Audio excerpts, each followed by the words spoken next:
नमस्कार मंडळी. आज आपण करतोय गाजर हलवा. माझा गाजर हलवा बघा कसा मस्त झाला आहे, अगदी रसरशीत झाला आहे. गाजर हलवा करताना थोड्याशा टिप्स आणि ट्रिक्स फॉलो केल्या तर आपला गाजर हलवा जो आहे ना तो आपण अगदी हलव्याकडे खातो किंवा बाहेर खातो ना त्यापेक्षाही छान होतो. यासाठी नेहमी लालबुंद अशी गाजरं घ्यायची, गाजरं धुवून घ्यायची आणि आपण सोलाण्याच्या सहाय्याने त्याची मुळं आणि बाहेरची थोडीशी हलकीशी स्किन काढून टाकायची, म्हणजे साल काढून टाकायची. त्याने काय होतं की माती किंवा छोटी छोटी मुळं असतात ना ती निघून घेतात. आता 1 किलो गाजर साधारण 1 वाटी तूप घालू शकता. तुपाचं प्रमाण तुमच्या आवडीनुसार कमी किंवा जास्त करा. इथे 1/2 किलो गाजर आहे तर मी 1/2 वाटी तूप घेतलेलं आहे. गाजरं छान किसून घेतली आहे आणि आता तुपावर परतून घेतो आपण.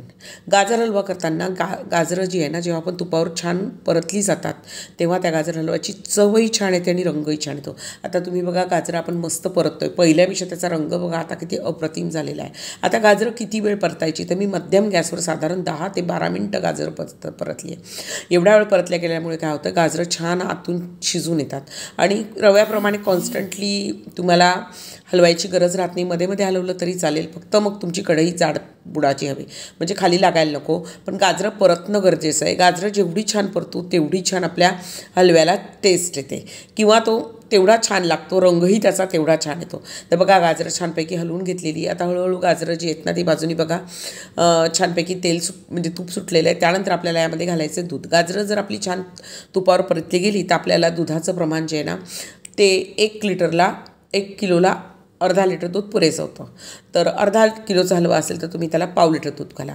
दूध मात्र फुल फॅट घालायचं. आता दूध घातल्यावर मस्तपैकी गाजर त्यामध्ये पुन्हा शिरचू द्यायची आहे. आता गाजरं छान दुधावर शिजली गेली पाहिजे आणि हा जो दूध आहे आपण यामध्ये घातलं याचा छान खवा होईपर्यंत आणि हे दूध चांगलं आटून येईपर्यंत आपल्याला छानपैकी शिजवायचं. आता गाजरं जी आहे ना ती आपली दुधात किंवा तुपावर जोपर्यंत शिजतील जोपर्यंत आपण त्यामध्ये साखर घालत नाही. त्यामुळे आपल्याला गाजरं जेवढं शिजून घ्यायचं तेवढं दूध आणि तुपामध्ये शिजवायचे. एकदा साखर घातली की त्याची कुकिंग प्रोसेस थांबते.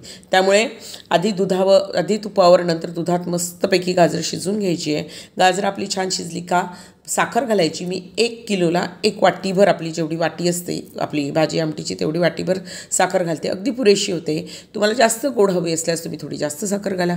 कमी गोड आवडत असल्यास त्याच्यापेक्षा थोडंसं कमी साखर घातली तरीसुद्धा चालेल. आता मात्र मस्तपैकी गाजराचं आता हे जे साखरेचं पाणी सुटलेलं आहे ते आपण छानपैकी आटून घ्यायचं आहे. बघा कसं मस्त आटलं जातं आपलं पाणी सुटलेलं. गाजराचा रंग कसा छान आलेला आहे. तर आता ही छानपैकी आटून घेऊया. आता यामध्ये घालायचे असतात ड्रायफ्रूट्स तुमच्या आवडीनुसार नाही घातली तरीसुद्धा चालेल आणि ड्रायफ्रूट्सचं प्रमाणसुद्धा तुमच्या आवडीनुसार ठरवू शकतात.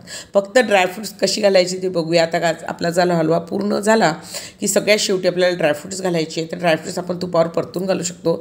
तर यासाठी आपण काय करूया, एका कडल्यामध्ये थोडंसं तूप घेऊया. 1 चमचाभर तूप घेतलेलं आहे. त्या चमचाभर तुपामध्ये आपल्याला आवडतील तेवढे काजू, बदाम, पिस्ते तुम्हाला जे आवडेल ती ड्रायफ्रूट्स घालायचे. पिस्ते घालायचे थोडेसे नंतर घाला, ते लवकर जातात. छानपैकी आपण परतून घ्यायची आणि मस्त हे वरतून तूप आणि ड्रायफ्रूट्स यावर घालायचे. याने काय होतं तुमचा जो हलवा आहे ना तो मस्त लागतो अगदी चवीला.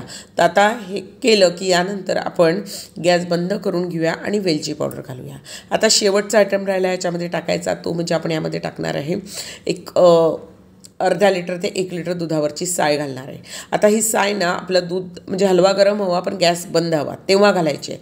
त्यामुळे काय होतं एक क्रीमी टेक्स्चर आपल्या हलव्याला येतं आणि ते एवढं छान येतं ना की अगदी हलवा आपला जिभेवर विरघळेल ना असा छान हलवा होतो. तर बघा आता आपण यामध्ये घालून घेऊया मस्तपैकी साय. तर आपण गॅस बंद करून घेतला आहे. वेलची पावडर घालून घेतलेली आहे मी आणि त्यानंतर आपण घालून घेऊया अर्धा लिटर दुधावरची साय आपल्या घरच्या दुधावरचीच आहे, थोडीशी एकत्र केलेली आहे आणि मस्त मिक्स करायचं. अजून कढई गरमच आहे त्यामुळे ती साय मस्त त्यामध्ये विरघळली जाते आणि मस्त असा आपला हलवा लागतो. असा हा गाजर हलवा नक्की करून बघा. रेसिपी आवडल्यास लाईक, शेअर आणि सबस्क्राईब